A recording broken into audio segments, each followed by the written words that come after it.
Hello everyone, I'm Maria and I'm a marine biologist, and today I am going to be reacting to The Deep Blue Sea. I have watched this movie before, but I'm ready to watch it again and scrutinize it scientifically. Scrutinize it, I'm not sure that is a word, but we do hope so. Also, I have an assistant. Scar, you ready? I know you're not. I wouldn't be either if I were you. Here we go. There you go. Shark bumping a million times against a boat. Something that would probably not happen. Oh my goodness. Panic! Okay, let's stop right here. So while there are occasions in which sharks ram boats, they probably will not do it so repeatedly. First of all, they don't know there are humans on top of that boat that they could possibly eat. And even if they would know that, the damage that going against a boat would cause them would probably not be worth it. Especially since they are not looking for humans anyway. That's not their usual meal. They have not evolved to eat humans. So this depiction that when you're in a boat and there's sharks around, then they will just start repeatedly ramming your boat until you're in the water so they can eat you, does not happen. Oh, is this a smart shark already? Is that why he was, it was... I don't remember it very well. Like, I watched this movie some time ago. I don't remember everything very well. Oh, obviously, spoiler alert for the movie if you haven't watched it. Oh yeah, he's the bad boy. Looks like an aquaculture facility, which makes sense, I guess. Given the fact that they are maintaining fish. Like, this is ultra stressful for a shark. Like, at this moment, the shark is not obtaining oxygen because he needs to be in the water to breathe, right? He's suffocating in this moment. So these procedures that do happen when you want to transfer animals from one side to another have to be done, obviously, with the most care possible, but also the fastest possible. Oh, so are they tiger sharks? I don't remember. I thought they were supposed to be great whites. But that pattern reminded me of a tiger shark. Hello, Editing Maria here. While as a marine biologist I do have a good basic understanding of marine ecosystems and their fauna, I am not a shark expert. While editing this video, I found Christian's channel, who is a shark expert. He reacts to a lot of shark movies, including this one, and I recommend you go watch it. After this one, of course. While watching his video, my suspicions were confirmed. This is indeed a tiger shark, but the other sharks that will appear later are actually supposed to be Mako sharks. So, there you go. That's it. Back to the video. Yeah, here we go, riding a shark. Like it's nothing. A world of gliding monsters. It's pretty scary stuff, huh? This is not how a marine biologist who's responsible for sharks or studies sharks would ever talk about sharks. At least not the ones I'm aware of. I already told the doc. I locked the pen like I do every other night. The fish got out some other He's way. a fish. Sharks are fish. Correct. What are you looking at me like that? Correct. They are cartilaginous fish, which means that instead of having bones, they have cartilage. Hence the name cartilaginous fish. They're not the only types of cartilaginous fish out there. Rays are also cartilaginous fish, skates, and chimeras. And they all belong to the class Chondrichthyes. I hope that's how you say this word in English. The Chondrichthyes include two subclasses, the Elasmobranchi, which include sharks, rays, skates, and shawfish, and the Olocephali, which are the chimeras. In total, there are around 1,200 species of Elasmobranchi, so sharks, rays, skates, and sawfish, from which 500 are sharks. So the tiger shark seen here is only one amongst 500 species of sharks. Ooh, who remembers Zips? Oh my goodness, I had one of those.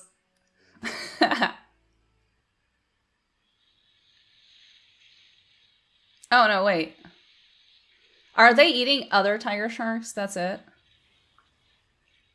Their sharks do eat other sharks. That is something that does happen. Sharks are the oldest creatures on the planet. From False. a time when the world was just flesh and teeth. What does that mean? What? Like, these scientists just spew out these dramatic sentences like the time when there were only teeth and ferocious creatures in the ocean. First of all, what? And second of all, what is he even talking about? Sharks are not the oldest creatures in the world. Sharks and fish are probably the oldest vertebrates. According to what we know from the fossil record, the first vertebrates were indeed fish. Probably not sharks, other types of fish from which then sharks evolved. However, they were not the first creatures to have appeared, because before there were vertebrates, there were a lot already of invertebrates. And even if we are considering the creatures that are alive today, this is also not true, because we have the Nautilus, for example. The Nautilus is a living fossil, which is what we call organisms that have remained relatively unchanged throughout evolutionary time.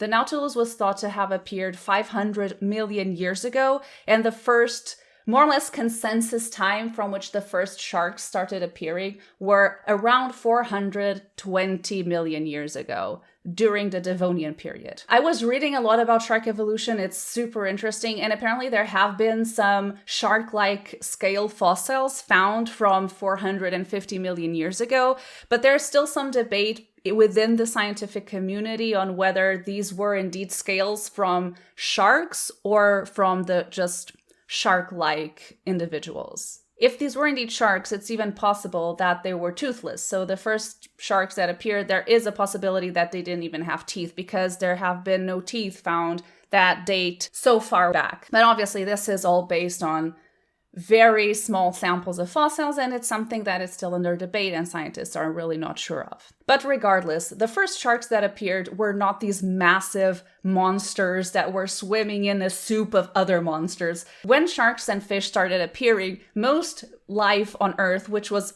only underwater, was mostly composed of invertebrates. There was a time when sharks did started to grow a lot, and there was even an era called the golden era of sharks, in which suddenly there was just a bloom and a lot of new species appeared, and that's when we started seeing really bigger species of sharks. But for example, the megalodon, which is considered one of the, if not the, but one of the biggest shark to have ever lived, appeared much, much later in the fossil record. And even then, there were many other creatures that were not full of teeth in the ocean. So this idea that people like to give, or these dramatic stances that the primitive ocean was just monsters, that's just not true. I mean, there were some, honestly, animals that I would probably not like to encounter if I were there, but there were also other things happening. I know this is for dramatic effect of the movie, but we are scrutinizing it scientifically, so let's continue. You're reading too much into it.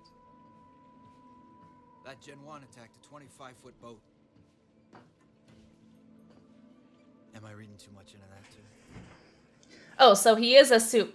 Okay, so he is acknowledging that what the shark did was not normal, like ramming and attacking a boat out of nowhere. Okay, good.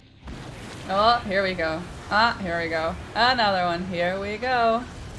Oh my goodness, I wouldn't like to be in that position. Oh. Oh, there they go. I remember this. They're swimming back. They're swimming backwards.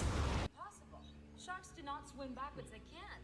And okay, it's true. Accurate point. Sharks cannot swim backwards, but it has nothing to do with the size of their brain. It has to do with their physical characteristics. The same way that if my brain suddenly became bigger, I will not be able to jump 50 meters into the sky. It has nothing to do with intelligence. It has nothing to do with the size of their brain. It has to do with their morphological and physical characteristics. They simply cannot turn their fins, their pectoral fins, in a way to propel them backwards. Bam. I love this. I somehow also love this. I really enjoyed this movie when I saw it for the first time. There you go, Carter. Congratulations, you did it. You brought the big fish up. Ow. Okay. Ow. Okay, this guy is stroking the shark. Shark skin is made of hard tooth-like structures called placoid scales, one on top of each other. So when you pass the hand on a shark skin, it feels like you're stroking sandpaper. It's not pleasant. I've never done it, but this is what people who have done it tell me. That's all why some shark scientists even wear gloves when handling sharks, because this is not a very pleasant experience. I mean, I guess it's possible, but this guy seems pretty unfazed by the fact that he's just stroking sandpaper. Like, if someone would put that through my head, I would also not be very happy. I would also revolt. Oh, they're happy. Oh, they're happy. The happiness of scientists when they figure out something. I mean, if this were true, this would have been like a massive finding, right? This is not something that every scientist will ever experience. Most scientists will not experience, a discovery to this magnitude in which you would be able to cure a disease just by adding a substance. But this kind of does reflect the happiness that you feel as a scientist when you finally figure something out, or when you manage to solve a problem that you've been having. Most of the times it's like smaller discoveries, even if they are discoveries that do not have an obvious advantage to mankind. It's a very gratifying and satisfying feeling. So I do like seeing that here. Sharky, look. Come here, Shark. Come here. Let's watch this together. So we violated the Harvard Compact. Jim and I use gene therapies to increase their brain mass. Larger brain means more protein. As a side effect, the sharks got smarter. What we've done here. And what you've done is taken God's oldest killing machine and given it will and desire. That's highly unethical, by the way. Not only breaking scientific standards of rules of an ethic conduct, that's like, I don't know how they would publish this, by the way, because obviously there would be other researchers researching these sharks and how they develop these proteins once they publish this paper and this research. You cannot hide this. This is especially when it's something about a cure of a disease. Like, this is not something they would be able to hide for very long down the line. But like, not keeping your team in your dishonesty is even like another level of dishonesty and unethical procedure within a research group. So this lady would not maintain her career as a scientist for much longer. Is this the part where he turns on the oven? This is amazing. Oh my goodness. That's a lot of teeth. That is accurate. There you go. This is amazing. I love that. The shark just turned on the oven. Pure cinematic gold right here.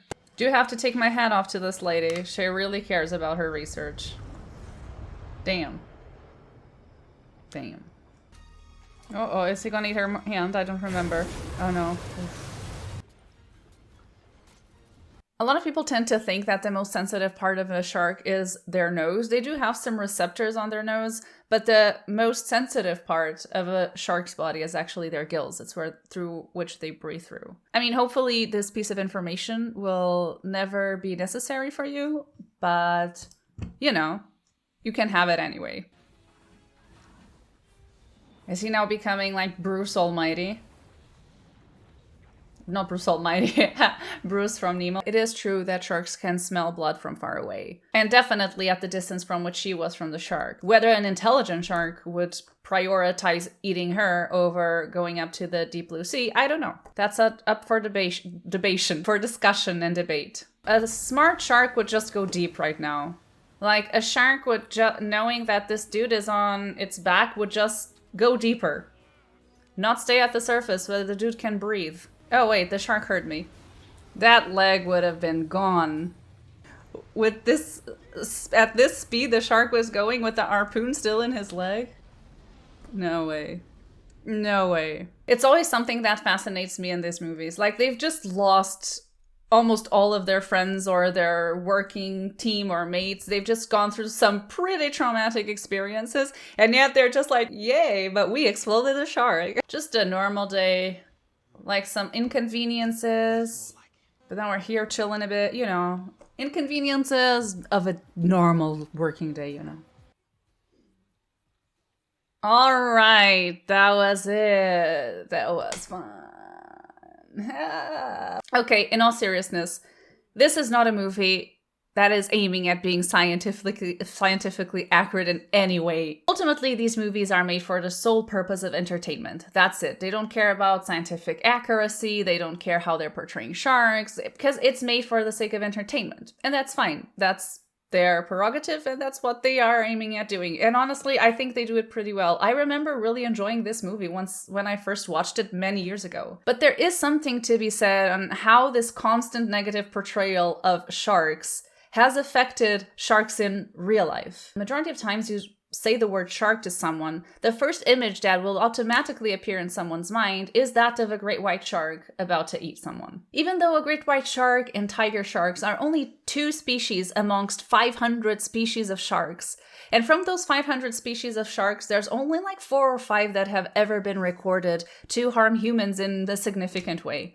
And even those that do that, do it in such a small scale, it's so negligible that it's overblown. The fear of sharks, the danger they pose to humans is so overblown that it has caused severe damage in shark conservation because people are afraid, people don't care. And when you say shark, doesn't matter which type of shark you're talking about, people immediately assume they're dangerous to humans. Even if they were, it's still like, let them live in the ocean. They have been there for at least 400 million years, much longer than humans have ever been on land. Let them continue this legacy of eternal sharkness. So I want to leave you here with some footage of really cute and cool sharks taken by friends of mine. I will leave all their links and all this stuff down below. But please, protect sharks. They're cool. That's it.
If you are interested in shark and other ocean-related conservation issues, one of the ways you can help is by donating to organizations that work with these issues. And I'm going to leave some links down below for organizations and initiatives that are aiming to protect sharks in our oceans. And I also, on that note, want to call your attention to my lovely, lovely bracelet.